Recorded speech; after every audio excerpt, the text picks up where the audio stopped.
Hey guys, it's Aaliyah with Open Doors, Open Hearts blog, and today I'm excited to talk to you about some simple and easy tips that have helped me as a homemaker. Now, it might be kind of surprising to you to learn that I did not call myself a homemaker until sometime in the past year.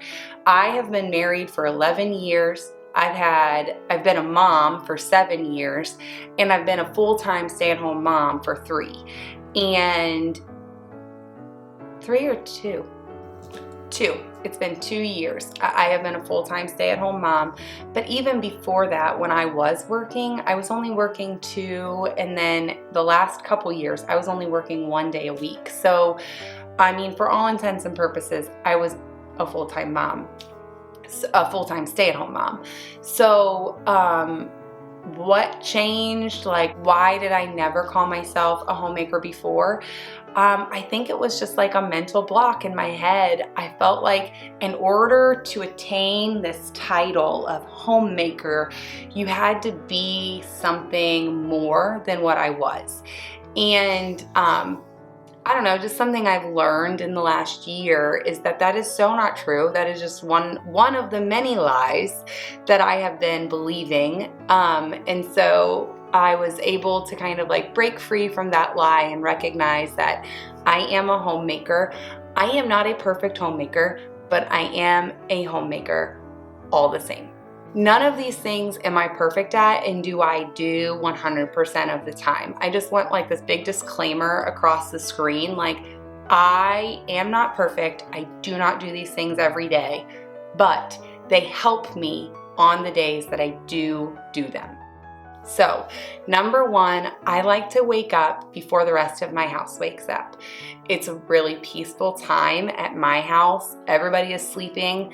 Half the time I get up and leave the bedroom and the dogs don't even come. They just stay in bed and wait until the sun starts to come up and rise. It is just a super, super peaceful time for me. It's a time when I can have some quiet devotion time, get a cup of coffee, and I just legitimately like relax in it. I actually brought this book over. This is one of the devotion books that I was doing and am still doing, but I especially like this book when you're first starting to wake up early and wake up before the rest of your house. I did not start waking up 2 hours before everybody else got up. I started like 30 minutes before everybody else got up. And so when I would do that, 30 minutes just isn't a whole lot of time to get like, you know, some good quality devotion time in. But this book here, it's called Mom Heart Moments, and it's by Sally Clarkson. Each devotion is just 1 page.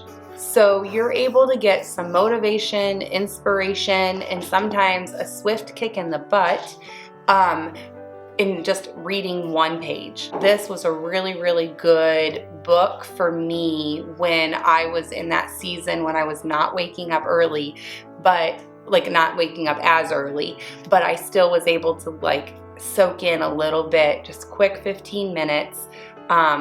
Way better than nothing. I keep a journal of my favorite moments a day.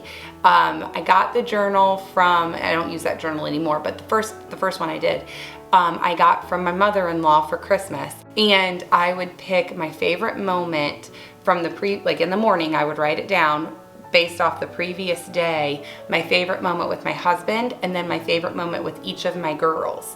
And so now it's my favorite moment with my husband and then all 3 of my girls. And there's actual research out there that this has a very positive impact on the like trajectory of your day each day.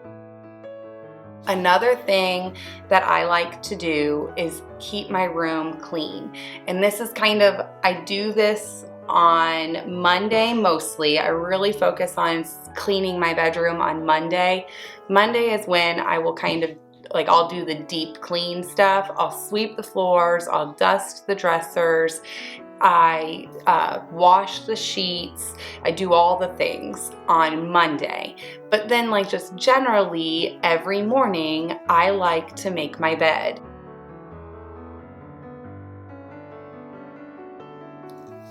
having a clean room, like, and a made bed for me, is just a really, really good way to go to sleep at night. And it's a really, really good way to wake up in the morning.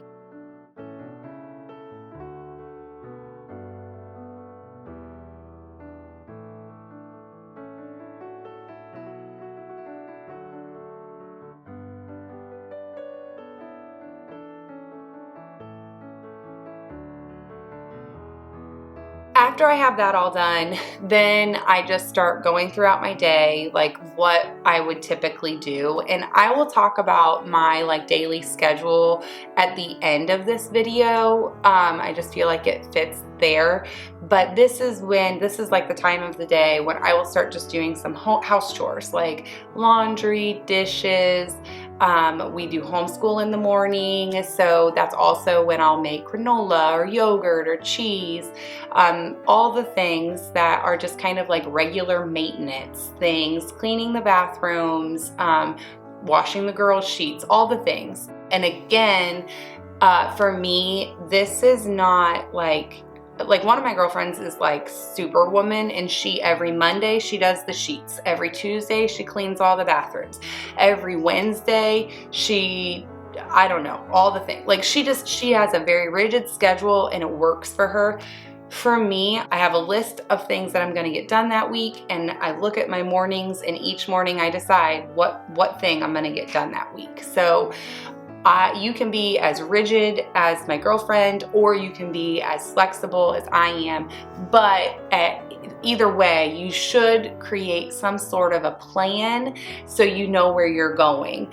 All too often, if I don't have a plan, I just end up scrolling on social media or doing something silly like that. And if of all of the things, like that is the biggest time waster. So I like having a plan, that way I don't waste time.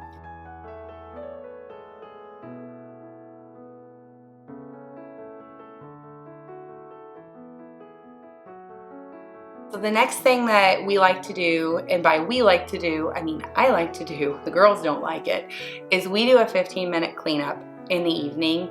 A lot of times I'll do it before my husband comes home from work, maybe while I'm making dinner, but sometimes it doesn't happen until after he gets home from work, after dinner.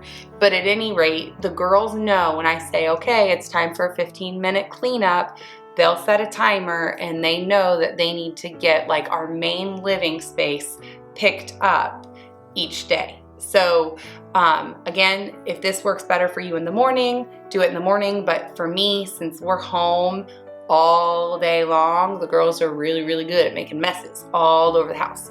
So for me, it makes a whole lot more sense to do the 15-minute cleanup at the end of the day so they can pick up all of the messes that they've neglected to pick up throughout the day.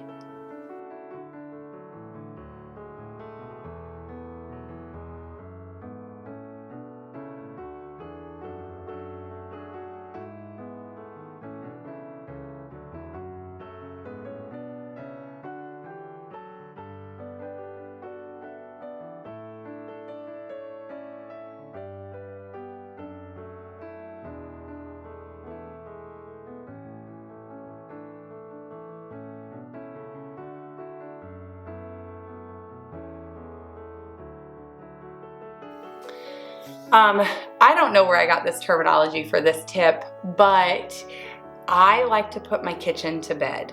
And by put my kitchen to bed, I mean after all the girls are put to bed and they're in their rooms falling asleep. They're never asleep right away, but falling asleep. I come back out to the kitchen and I try to do all of the dishes. I try to wipe down all of the counters. That's when I feed my sourdough starter, or if my sourdough starter is at its peak and ready to go, then I'll put a loaf of dough together to rise overnight. Just a lot of like the little things that can kind of pile up in the kitchen throughout the day. I like to just take care of it all.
For me, when I wake up in the morning and walk out and the kitchen is clean and like the counters are not cluttered, again, it goes back to like what I was saying about my bedroom.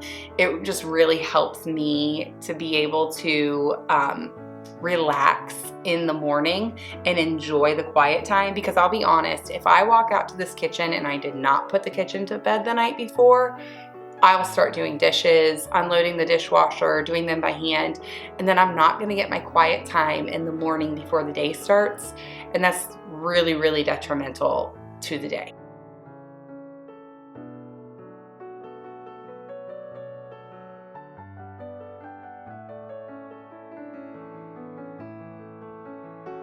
So I wanna talk to you guys kind of a little bit about what I was talking about with the schedule.